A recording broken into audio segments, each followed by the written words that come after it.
네, 오늘 하나님의 말씀을 통한 지혜로운 선택이라는 제목으로 우리 함께 말씀을 나눠보도록 하겠습니다. 오늘 우리가 42장 이제 후반절을 다 보게 됐는데, 오늘 그 전에 하나님은 남게 된 유다 백성들을 향하여서 분명하게 말씀하셨습니다. 내가 너희를 긍휼히 여기겠다. 식물을 또한 그렇게 비유하여 말씀하시기를 너희를 뽑지 아니겠다고 하시며, 그들이 염려하고 두려워하는 바벨론의 공격과 이러한 것들에서도 모두 너희를 지켜주겠다. 그들이 너희를 다시 붙잡혀가도 유다로 보내도록 인도하겠다라고 하는 확실한 약속을 하셨습니다. 다만 그렇게 약속하시면서 말씀하신 것이 무엇이었습니까? 너희가 생각하는 애굽으로 돌아가지 말라. 너희가 유다에 머무르라라고 당부하십니다. 그들이 이렇게 대답을 들었는데요, 사실 이것은 3절에 우리가 본 것처럼 이것은 그들이 하나님에게 기도해 달라고 예레미야 선지자에게 부탁하면서 우리가 마땅히 갈 길과 할 일을 그 기도 가운데 알려달라라고 한 것에 대해서 하나님이 이렇게 예레미야 선지자를 통하여서 오늘 본문 가운데 응답하시고 이전에도 응답하여 주셨습니다. 여러분, 요청한 기도의 응답이 하나님께로부터 이렇게 왔으니 얼마나 감사한 일입니까? 그런데 하나님께서 이렇게 말씀하시면서 이를 누리기 위한 조건을 오늘의 본문 가운데 제시하고, 그 조건을 지키지 못했을 경우에 그들에게 임할 결과를 아주 확실하게, 오늘 말씀에 보면 분명히 알라라고 하실 정도로 확고하게 말씀하고 있으면서 그 조건들이 달려 있습니다. 우리 어떠한 조건들인지 이 시간에 함께 나누면서 귀한 영적 교훈으로 듣고 깨달으셔서 믿음으로 결단할 수 있기를 주님의 이름으로 축복합니다. 우리 먼저 13절과 14절 두 절의 말씀 함께 다시 읽어보도록 하겠습니다. 그러나 만일 너희가 너희 하나님 여호와의 말씀을 복종하지 아니하고 말하기를 우리는 이 땅에 살지 아니하리라 하며, 또 너희가 말하기를 아니라 우리는 전쟁도 보이지 아니하며 나팔 소리도 들리지 아니하며 양식의 궁핍도 당하지 아니하는 애굽 땅으로 들어갈 살리라 하면 잘못되리라. 아멘. 두 가지의 모습이 여기에서 여러분 크게 보면 두 가지의 모습이 드러나고 있습니다. 그것을 예고하여 주고 계시는데, 첫째 13절에서 보였던 것처럼 하나님의 약속보다도 두려움이 더 크게 역사할 경우를 하나님이 예고하고 있죠. 하나님이 앞서 말씀하실 적에도 뭐라고 말씀하셨다고 했죠? 반드시 내가 너를 구원하겠다, 내가 너를 지키겠다라고 하나님이 말씀하셨습니다. 바벨론이 너희를 보복할지라도 어떤 일일지라도 하나님의 도구로 유다 땅으로 돌려보내라 할 것이고, 하나님이 절대로 식물의 뿌리로 얘기하시면서 여기에서 뿌리 뽑히지 않게 하겠다라고 약속하시지 않으셨습니까? 그러니 너희가 두려워 말라라고 하셨습니다. 그럼에도 그렇지만 어떤 겁니까? 그 두려움을 견디지 못하고 이 땅에 살지 못하겠다고 하는 그들의 모습을 첫 번째로 하나님이 말씀하고 지적하고 있습니다. 그 다음에 둘째는 뭡니까? 둘째는 14절에 나오는 거죠. 하나님의 말씀에 불순종하는 경우입니다.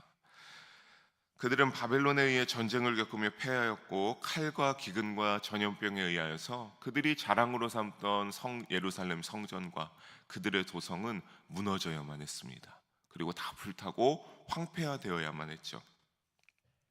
그 전쟁이 휘슬고 지나간 곳에 살고 있으니 하나님이 말씀하여도 그에 순종하지 않고, 그들이 보기에 조금 더 안정적이고 우리가 평안하게 살 수 있는 어디로 돌아가겠다라고 말하고 있는 것을 지적하는 겁니까? 애굽으로 들어가 살겠다라고 하는 그들의 모습을 말하는 겁니다. 이 두 가지 모습을 보여서 하나님이 뭐라고 말합니까? 이 두 가지의 모습들을 예로 들면서 너희가 만약에 이런 것들을 통해서 우리 2절 후반절에 보면은 따르지 않을 경우 어떻게 될 거라고 합니까? 너희가 잘못될 거다, 너희가 잘못될 것이라고 하십니다. 사실 사랑하는 성도 여러분, 이 두 가지를 예고하신 것이 무엇이겠습니까? 가만히 보면요, 이미 이전에 이들이 보였던 모습들을 다 지적하고 있거든요. 그러니까 이미 하나님께서는 왜 그들이 그러한지 마음을 보시고 그들의 상태가 어떠한지 어떤 겁니까? 이미 전부 다 알고 계셨다라고 하는 사실입니다.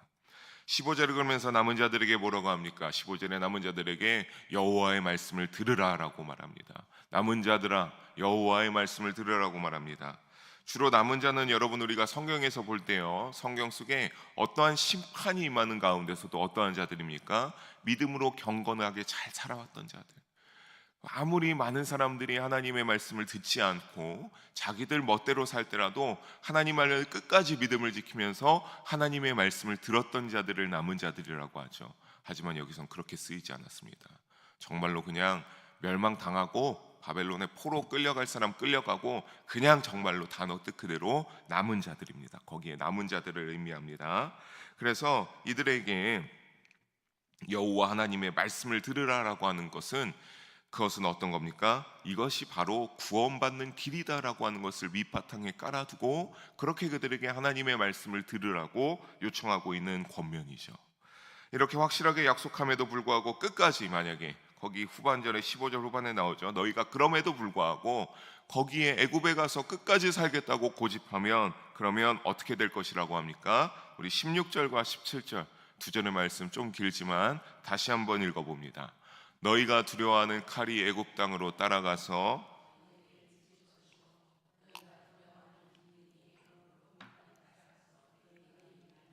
너희가 거기에서 죽을 것이라.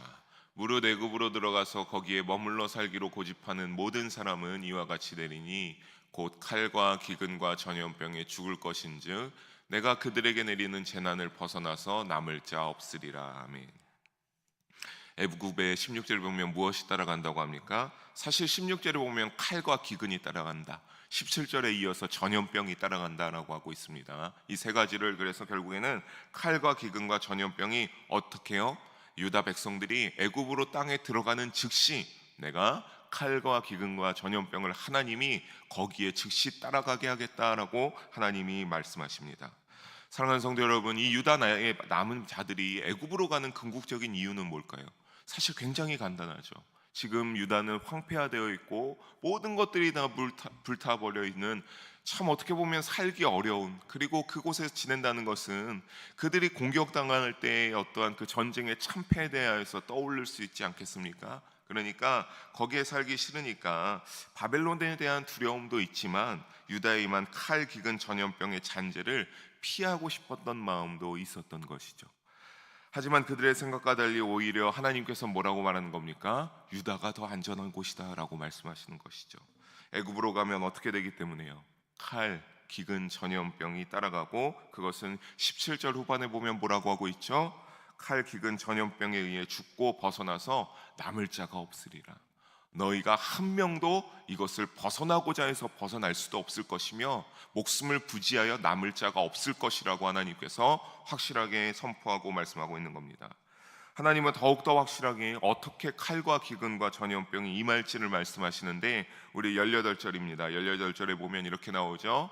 이 색깔로 친 부분만 보면 나의 노여움과 분을 예루살렘 주민에게 부은 것 같이. 여러분, 이 말씀 앞에서요, 유다가 처음에 바벨론에 심판당하기 전에도 어떻게 심판할지 얘기하실 때 하나님이 말씀하셨던 대목입니다. 내가 너희에게 나의 노여움과 분을 그 예루살렘과 유다에 쏟아붓겠다고 하셨죠. 그래서 정말로 어떻게 되었습니까? 그들이 늘 믿었던 우리에게는 성전이 있어서 괜찮다, 하나님이 이렇게 함께 하실 것이다라고 했지만 그것은 아주 거짓된 말이었고 우습게 바벨론에게 다 짓밟혀서 그들의 멋진 의지했던 성전은 부서지고 도성은 불타게 되었습니다. 그런데 이 남은 유다의 남은 자들이 애굽으로 들어가게 되면 어떻게 해야 되는 겁니까? 이것을 반복하시면서 그것과 똑같이 애굽을 향하는 이들에게 하나님의 무엇이 쏟아질 겁니까? 노여움과 분을 거기에 쏟아 붓겠다라고 하나님이 확실하게 말씀하고 있는 겁니다. 또 어떻게 하십니까? 놀램 저주 치욕거리로 만들어 수치롭게 만들어 하실 것이며, 여러분 이 부분을 좀 중요하게 보셔야 됩니다. 다시는 뭘 보지 못한다고요? 이 땅을 보지 못하리라. 너희가 유다 땅을 보지 못하리라. 여러분, 앞서 말한 것의 반복이죠. 그러니까 확실한 겁니다. 하나님이 강하게 심판하시겠다라고 하는 거죠. 너희가 다시 유다 땅을 이제 보지 못한다. 근데 여러분, 이 칼과 기근과 전염병은 처음에 예레미야 선지자를 통해서 이 유다가 바벨론이 심판한다고 할 때 칼과 기근과 전염병이 따라와서 심판하게 될 것이다라고 말씀하셨거든요. 그리고 바벨론이 쳐들어와서 전쟁이 일어나서 대패함으로 모든 것이 다 죽을 사람은 죽고 끌려갈 사람은 끌려가지 않았습니까? 그러니까 어떤 겁니까? 너희가 만약 애굽으로 들어가면 내가 어떻게 하겠다? 내가 다시 바벨론을 도구 삼아서 애굽과 전쟁을 일으켜서 애굽을 똑같이 만들어 놓겠다라고 하나님이 전쟁을 선포하시는 일입니다. 사랑하는 성도 여러분, 사랑의 하나님께서 이것을 다시 꺼내어 말씀하시는 것은 무엇 때문에 그렇겠습니까? 이미 전에 이들이 경험한 자들이기 때문에 그렇죠. 얼마나 불순종하고 죄악을 지면 하나님이 어떻게 하시는지를 알았기 때문에, 경험한 자들이니까 예레미야 선지자의 경고와 책망을 무시하고 믿지 않다가 멸망당한 것을 기억하여 지금 어떻게 하라고 하는 겁니까? 하나님의 말씀에 너희가 순종하라, 너희가 순종해야 된다라고 하는 것을 하나님이 다시 이 기억을 반복하여서 확실하게 말씀하시면서 나아가고 있는 겁니다.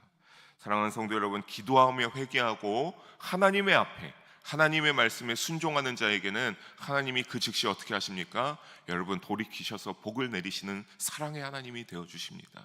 하지만 여러분, 끝까지 그렇지 아니하고 자기 의와 고집으로 끝까지 불순종할 경우 반드시 어떻게 하십니까? 사랑의 하나님이 아니죠, 심판의 하나님이 되어서 진노의 심판으로 다스리심을 잊지 않기를 주님의 이름으로 부탁드리겠습니다.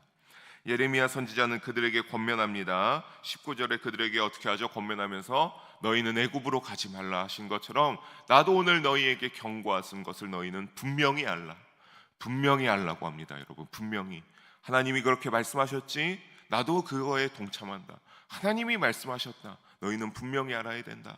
애굽으로 가지 말라라고 간곡히 만류합니다. 예레미야가 그러면서 추가적으로 경고합니다. 무엇인지 20절 함께 읽어보도록 하겠습니다. 너희가 나를 너희 하나님 여호와께 보내며 이르기를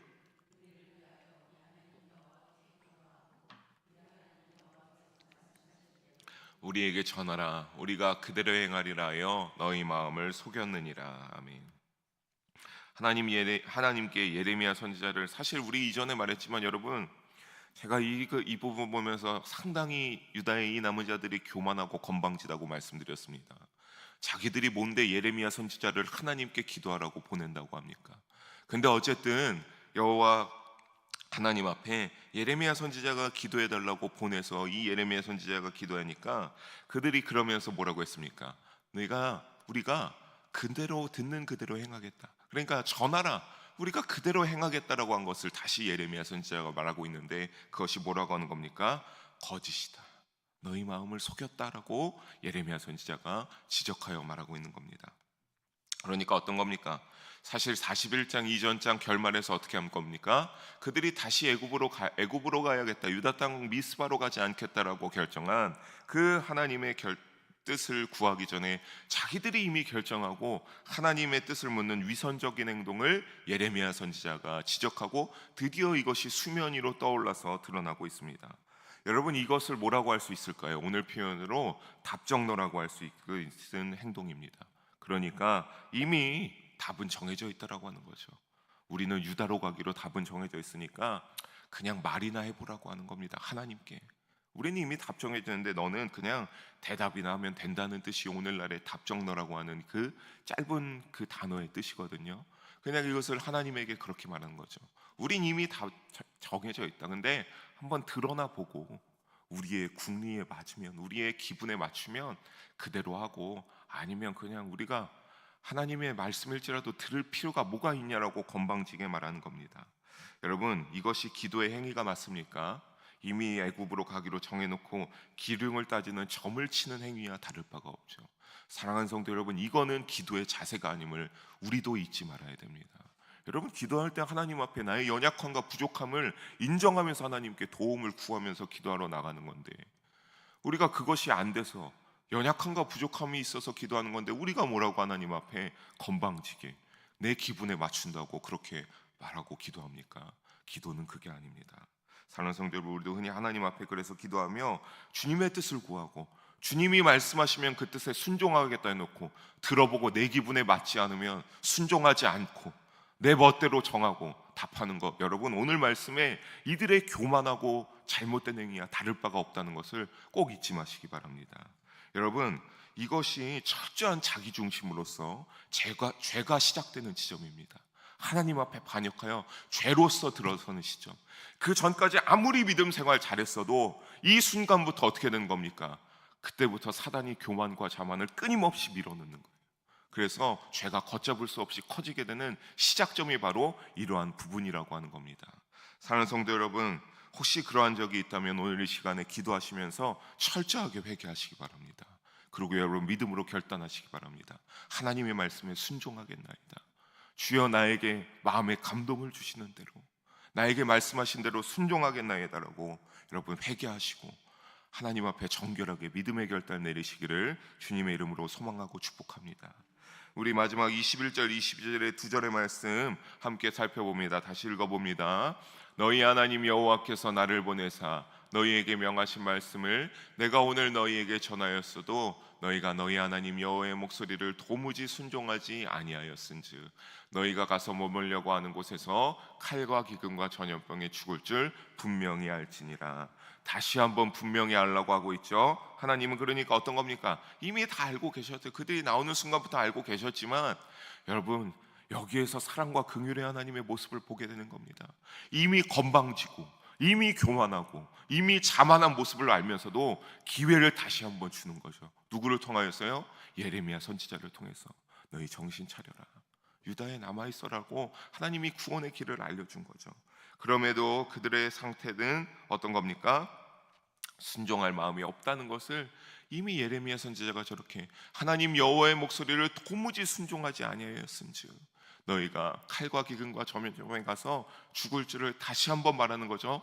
분명히 알지니라. 분명히 알아야 된다. 여호와 하나님의 말씀이 이렇게 말씀하셨기 때문이다라고 예레미야 선지자가 한 번 더 경고하고 있는 겁니다. 그러면서 어떻게 되는 겁니까? 이 본장이 맞춰지게 됩니다. 사랑하는 성도 여러분, 말씀을 정리하면서 교만하고 자만하여 여러분 여호와 하나님을 간보는 행위를 절대 하지 말기를 다시 한번 주님의 이름으로 부탁드리겠습니다. 여러분 그 순간부터 우리의 믿음의 이 질서가 어떻게 되는지 아십니까? 하나님을 늘 영순위에 놓고 했던 우리의 믿음이 내가 그 자리를 꿰차고 올라가서 나 중심으로 언제부터 하나님을 의지하지 않고 그러면서 어떻게 될까요? 내가 세상에 중요한 나의 욕구들에 따라서 살아가는 믿음의 사람이 아니라 정말 사단이 좋아하는 세상의 권세 잡힌 자의 사람으로서 살아가게 된다는 것을 우리가 잊지 말고, 이것이 바로 어떤 겁니까? 불순종의 시작이자 큰 죄악에 해당하는 행위라고 하는 사실을 여러분 꼭 아시기 바랍니다. 여러분 오늘 읽은 본문을요 다시 한번 이렇게 쭉 되새기면요 정말 더욱더 하나님이 확실하고 무서운 분이라는 것을 알 수 있습니다. 이것을 보면서 한 번 기회를 줄 때 그 기회를 놓치게 되면 또다시 기회를 주고 하나 그 가운데 어떤 겁니까? 그것을 계속 놓치게 되면 여러분 오늘 본문을 보게 되면 처음 유다의 죄악으로 심판하실 때 하나님이 뭐라고 하셨습니까? 내가 심판하나 70년 후에 너희를 다시 유다 땅으로 돌아와서 회복시키겠다는 소망을 그들에게 남겨놓습니다. 너희가 지금 바벨론으로 차라리 포로로 끌려가라, 이것이 나의 말씀에 순종하는 거고 그 후에 내가 완전하게 이스라엘로, 북이스라엘 남유다가 아니라 온전한 이스라엘로 회복시키겠다라고 하죠. 하지만 여러분 오늘 말씀 잘 보셨죠? 그런 내용 전혀 없습니다. 전혀 회복한다는 내용 없어요. 너희는 분명히 알라, 거기서 한 명도 피하지 못하고 다 거기서 죽을 줄 알라고 분명히 알라고 경고하시죠. 여러분 이전에는 그들의 죄악에 대하여서 심판을 하면서 징계로서 징계 이후에는 여러분 반드시 회복이 있습니다.